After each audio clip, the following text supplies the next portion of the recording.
On se retrouve, ça va peut-être résonner, c'est encore un peu vide ici. On se retrouve pour parler des possessions, pour faire suite au message qu'une d'entre vous m'a envoyé avec cette question, comment me débarrasser, non, comment me séparer du superflu.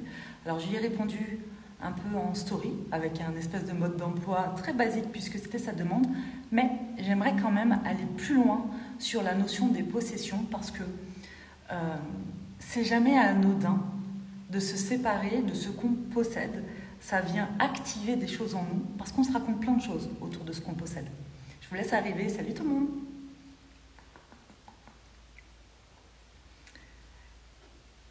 Est-ce que c'est OK le son pour vous? OK. Pour parler des possessions et de ce que ça dit de nous, j'ai envie aussi de vous raconter des histoires autour de ça.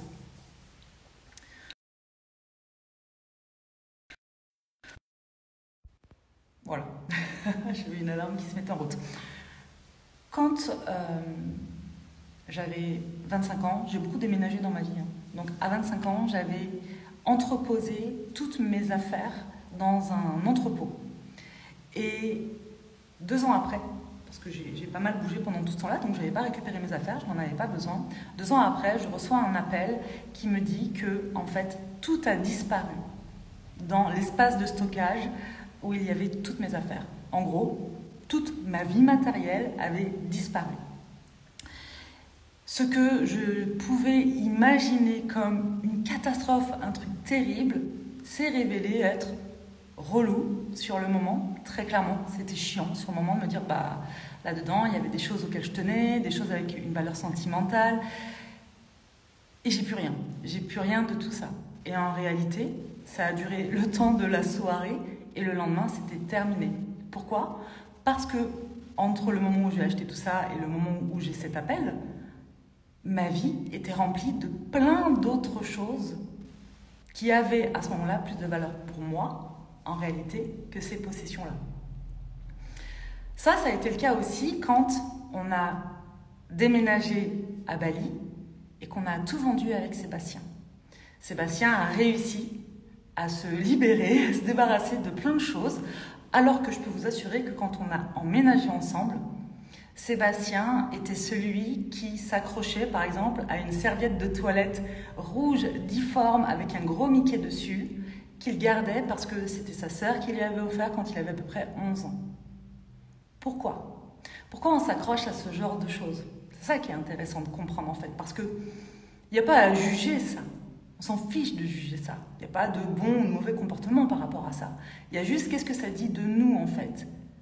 Comment, à travers ça, on a une information sur ce qui est important pour nous, sur nos craintes, nos peurs, nos manques.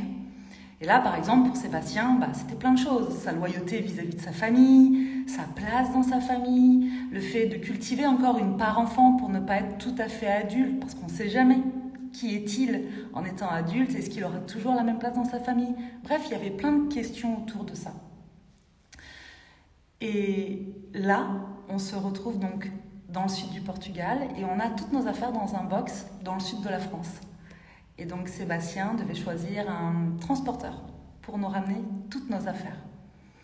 Et il se mettait beaucoup la pression parce qu'il avait du mal à choisir le transporteur, parce qu'il avait peur, en gros, qu'on se fasse avoir, c'est-à-dire que nos affaires disparaissent, que le transporteur ne nous les ramène jamais. Et ça prenait de la place dans son esprit, donc il en parlait régulièrement et du coup il ne se positionnait pas par rapport à un transporteur. Et donc on a fait cet exercice que je vous invite à faire quand vous avez peur de quelque chose, qui est l'exercice du pire en fait. Ok, c'est quoi le pire scénario? Et donc il me dit, le pire scénario c'est qu'on perde tout ce qu'on a dans ce box, en sachant qu'il y a des choses de valeur. Alors c'est quoi des choses de valeur? Des choses de valeur, c'est la valeur que nous, on accorde à ça. Parce que peut-être que chez vous, par exemple, vous avez des choses que vous possédez qui, en réalité, ne coûtent pas beaucoup d'argent, mais qui ont une vraie valeur pour vous, pour d'autres choses, parce que ça dit quelque chose de vous. Ça vous rappelle un souvenir, il y a une valeur sentimentale, c'est un être cher qui vous a offert ça, par exemple. D'accord? Et puis ensuite, il y a des possessions qui ont une valeur autre, qui est une valeur monétaire. Ok. Donc là, dans ce box, on a des choses de valeur pour nous à tous les niveaux. Émotionnel, mais aussi relationnel, et puis relationnelles, émotionnelles, hein, on va les mettre ensemble. Et puis, il y a des choses de valeur aussi financière. Voilà, par exemple, tous mes bols de cristal, j'ai une chaîne, une platine vintage, voilà, qui est importante pour moi, qui a et une valeur pécuniaire et une valeur sentimentale très forte. Et donc, en fait, quand il me dit on peut tout perdre, ma première réaction, c'est « et alors ?» Si on perd tout, on va être triste ou embêté. Ok ? Et alors ? Après, il y a des choses qu'on va devoir racheter. Et alors ? Et en fait, quand vous déroulez le scénario du pire que vous vous racontez dans votre tête, vous vous rendez compte qu'en fait, il ne se passe rien de grave. Parce que ce dont on aura vraiment besoin, on se le rachètera. Et on peut se le racheter. Et puis si on ne pouvait pas se l'acheter, parce qu'il fut un temps où c'était une question, ça, de faire attention à nos possessions, parce qu'on n'avait pas forcément l'abondance nécessaire pour s'offrir ce qu'on voulait au moment où on en avait envie. Mais du coup, on a travaillé pour pouvoir faire ça. Et aujourd'hui, on peut le faire. Donc en réalité, il n'y a rien de grave. Et si on ne pouvait pas, on aurait continué de travailler pour pouvoir s'offrir ce dont on a réellement besoin. Je crois que nos possessions deviennent une vraie prison mentale quand on n'est pas prêt à tout perdre. Ça ne veut pas dire qu'il faut tout perdre et qu'on va tout perdre, mais tant qu'on s'accroche à ça comme une moule à son rocher parce qu'on a peur de perdre ça, ça devient une prison mentale pour moi. Et qu'est-ce qui fait donc qu'on a peur souvent de se séparer des choses ou que c'est pas si simple que ça en réalité. Chez nous, on peut avoir plein d'objets à la base qu'on aimait, qu'on a acheté ou qu'on nous a offert. Puis au bout d'un moment, ça nous encombre. Et pour autant, on ne s'en débarrasse pas. Ou moi, par exemple, je suis la reine, pas la reine du dressing en mode voilà, c'est cool ce que je porte. Non, la reine pour stocker des choses dans mon dressing en fonction de J'aime toujours, mais c'est plus à ma taille. On ne sait jamais si un jour je prends ou perds du poids. Voilà, toutes ces petites choses on ne sait jamais si, qui font qu'en fait ça se cumule. Voilà. Donc à un moment donné, j'ai pris des sacs et je me suis délestée de tout ça parce que en réalité, quand je regardais mon dressing, les vêtements que j'aimais réellement porter parce qu'ils me faisaient du bien, il n'y en avait pas tant que ça. Ça demande à se poser donc quelques questions. Pourquoi on s'accroche à nos possessions ? On s'accroche à nos objets. Qu'est-ce qu'ils disent de nous, ces objets-là ? Qu'est-ce qu'on se raconte en fait ? Le problème, c'est que l'ego, donc notre identité, peut avoir tendance à s'identifier à nos possessions, c'est-à-dire à se créer une identité à travers ce qu'on possède. Je suis Sandra, j'étais en train de chercher mon téléphone, mais je vous parle de mon téléphone. Je suis Sandra qui a ce téléphone-là, de telle marque-là. Je suis Sandra, alors c'est pas le cas, mais par exemple, qui a une très belle voiture de marque. Ok ? Mais ça dit de quoi ça de moi, selon mes croyances. Si je possède une très belle voiture, eh bien, c'est un signe pour moi de réussite, par exemple. Ok ? Et selon mes croyances, ça veut dire quoi de réussir ? Qu'est-ce que ça fait ? Si je réussis, ça veut dire par exemple que je peux montrer au reste du monde que j'ai réussi, que j'ai de l'argent. Si j'ai de l'argent, c'est que je suis quelqu'un de plus intelligent. Si je dis n'importe quoi, hein. Mais vous comprenez un peu le principe, je grossis le trait pour ça. À l'inverse, si je n'ai pas ça, qu'est-ce que ça veut dire de moi aussi par rapport à mes croyances ? Vous voyez ?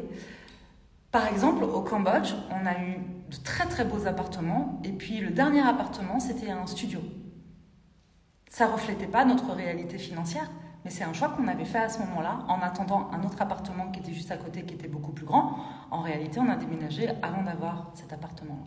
Ça ne disait rien de nous en fait. Qu'on vive dans une villa à Bali avec une piscine au milieu comme on a eu ou qu'on vive dans un studio tous les deux, avec plus d'abondance qu'au moment où on était à Bali dans cette grande villa, en réalité, ça montre quoi ? Que ça ne dit rien de nous. Nos possessions ne disent de nous que ce qu'on se raconte et ce qu'on a envie de dire de nous. Par exemple, vous mettez 10 personnes qui voient une belle voiture passer. Certains se diront « Waouh, c'est la classe !» Cette personne a du goût. D'autres se diront, il se fait pas chier, lui, ça va, c'est un gros con. Et d'autres se diront, moi je veux la même chose. Enfin, vous voyez, mais tous, on se dira des choses différente face aux possessions des autres. Donc, en fait, est-ce que ça veut dire ça ou ça? Ça ne dépend pas des autres. Ça dépend de soi et de ce qu'on se raconte par rapport à ça. Notre ego s'identifie, donc se crée une identité à partir de ce qu'on possède ou de ce qu'on ne possède pas. C'est pour ça que c'est important de faire un vrai travail de connaissance de soi, parce que si demain je perds tout, qui suis-je? En fait, si je continue de m'identifier à ce que je possède, qui je suis si je n'ai plus rien?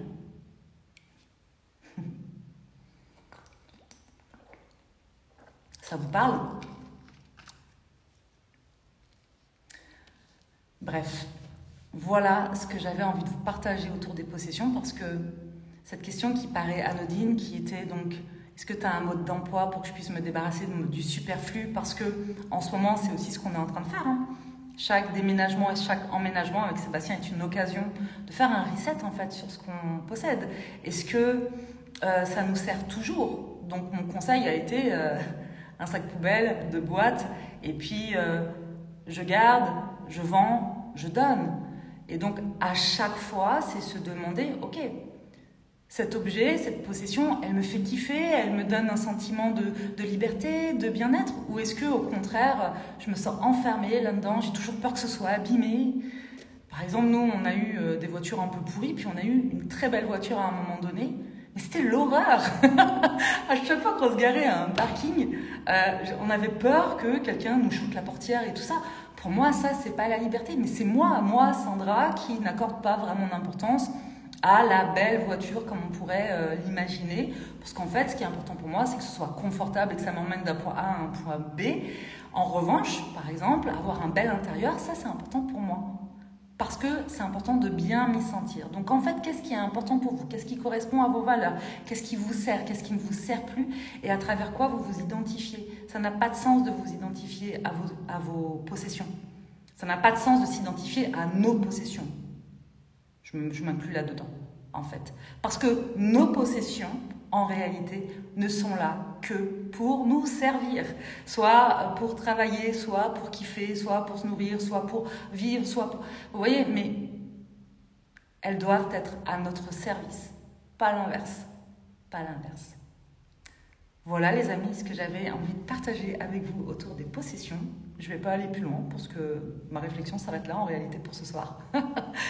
Réfléchissez à ça et je vais mettre ça en replay.